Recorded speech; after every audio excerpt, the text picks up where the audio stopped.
I'm going to head over now to talk to Dr. Hussain, because actually more than 1 in 5 of us have some sort of allergy. And, Doctor, I mean, listening to this, because that is just incredible, isn't it? Allergies can vary and all, that's an extreme level. Yeah. But can you just explain what we're talking about when we say allergic reaction?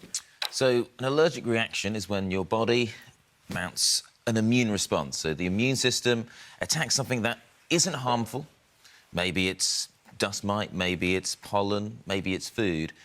And that process of it attacking it wrongly creates the symptoms. And the way that it attacks is varied, and so that's why people have different symptoms. Some people have itchy nose and eyes, other people have diarrhoea, vomiting, some people are rash, some it comes on quickly, some it comes on slowly.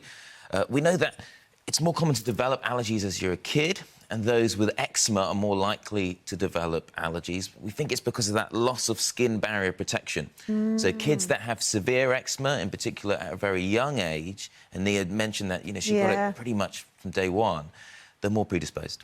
Can they come and go, allergies?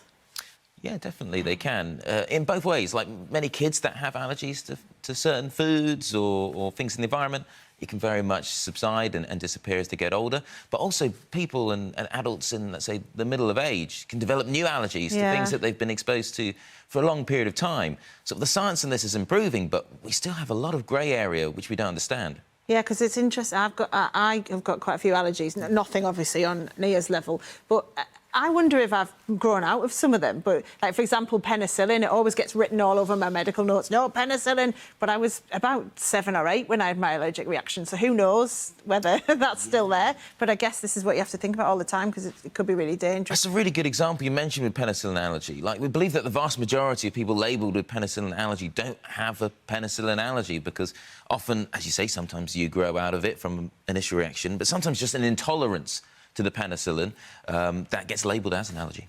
How can you check to see if you've got an allergy, then? So, this one is a tricky one. So, the first and most important element of coming to a diagnosis is in the history. And when we talk about history, to better prepare the healthcare professional, my advice is to create a diary. You know, jot down when you're getting these reactions. What are the symptoms? How long are you having it? What are you doing? Is it a stressful situation? Are you drinking certain things, eating certain things, etc.? And then present that diary and discuss it with that healthcare professional. Sort of 1 in 5 people that attend with a suspected allergy have an allergy. So odds are that you'll have something else. So keep an open mind from that perspective. But then the further tests we can do, there's blood tests, there's skin tests, either a prick or a contact test, depending on the type of allergy. But those tests are not definitive. For example, if you're positive on the blood test, doesn't mean you have that allergy. It has to be coupled to the history, because just because your immune system mounts a positive result, it doesn't mean that it's actually enough to create symptoms, and so therefore not really significant. And what about when it comes to going to the doctor? Like, should you go to the doctor if you think you've got an allergy, or if you've got a rash or whatever that could be one? It depends on the reaction that you got. So if these are mild symptoms and it's not the sort of the first time, and for example, let's say it's hay fever, rhinitis, eczema, those kind of things, then our community pharmacists are really good. They are trained to deal with those kind of reactions. They will advise you with various creams, drops that you can use, and that would be where I'd go first port of call. If you're having troublesome symptoms, if they're impacting your quality of life, if the treatments that you get from the pharmacy are ineffective, then, make your appointment. I always torture you with my allergies and stuff, don't I, whenever you're in? I'm like, right, Doc, here's the next one. Can you tell me what this is? Thank you so much. It's always a pleasure. Now, still to come on the show, I'll be catching up with Matt and Shauna from the Channel 5 hit series The Yorkshire Vet, and John's in the kitchen with a coconut and rhubarb French pastry. I'll see you after the break.